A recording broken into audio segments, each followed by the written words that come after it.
Actuellement, un indésirable du côté du PSG. Le PSG répond à une offre de 80 millions d'euros concernant Gonzalo Ramos.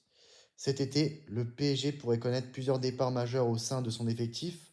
Arrivé à peine en 2023, Ramos ne devrait pas être concerné par une possible vente. Très convoité sur le marché, l'avant-centre portugais devrait rester parisien l'an prochain, à moins qu'une énorme offre ne tombe sur la table des dirigeants franciliens. Explication: le PSG va connaître un mercato estival animé. En plus d'une fin de saison marquée par la finale de Ligue des Champions, le club de la capitale va devoir gérer l'effectif mis à la disposition de Luis Enrique pour la saison prochaine. Comme chaque été, Paris va chercher à dégraisser son effectif en se séparant des éléments n'entrant plus dans les plans de l'Espagnol. Gonzalo Ramos, conservé par le PSG. Gonzalo Ramos peut-il être concerné par un départ, lui qui n'est plus du tout titulaire à Paris? Pas vraiment. Ce vendredi, Côte Offside confirme les récentes informations de l'équipe qui avait révélé qu'aucun départ n'était à prévoir pour l'attaquant portugais cet été. Pourtant, comme le dévoile le média anglais, ce dernier ne manque pas d'intérêt. Une offre au-dessus de 80 millions d'euros pourrait tout changer.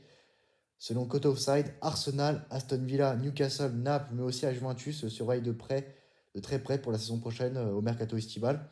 Ça fait 5 clubs, ça veut dire 5 clubs. Et si le PSG n'envisage pas de le vendre, des dirigeants parisiens pourraient néanmoins commencer à discuter si une offre de moins 80 millions d'euros tombait sur la table. Affaire à suivre donc. Et pour moi, le mieux c'est qu'il s'en aille parce que on voit clairement qu'il ne fait pas partie des plans de Luis Enrique. Il joue très peu, il joue que des miettes. Dans les matchs importants en Ligue des Champions, c'est limite, il est même pas deuxième dans la hiérarchie, il est limite troisième. À Liverpool, moi, je me rappelle, il était juste rentré pour jouer les petits rebuts. Donc pour moi, Luis Enrique ne compte plus du tout sur lui. Et pour moi, Dembélé, je ne sais pas si la saison prochaine, il continuera à jouer à ce rôle de faux numéro 9. Mais pour moi, le PSG doit se pencher vers un autre numéro 9. Et si le PSG va pas vers un numéro 9, le PSG ira vers un autre ailier.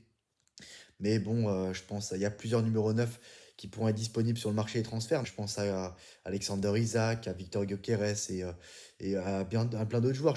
Julián Alvarez qui veut quitter l'Atlético de Madrid, par exemple, qui en a déjà ras-le-bol de l'Atlético de Madrid. L'Argentin qui gagnait tout le temps des titres et là qui gagne plus à l'Atlético de Madrid. Ça doit lui faire tout drôle, mais bon, on ne sait jamais ce qui peut se passer du côté du PSG. L'été sera long, mais l'été sera animé du côté du PSG avec la Coupe du Monde des clubs et le mercato estival. Et qu'est-ce que vous pensez par rapport à Gonzalo Ramos? Vous le voyez rester au PSG ou quitter le club?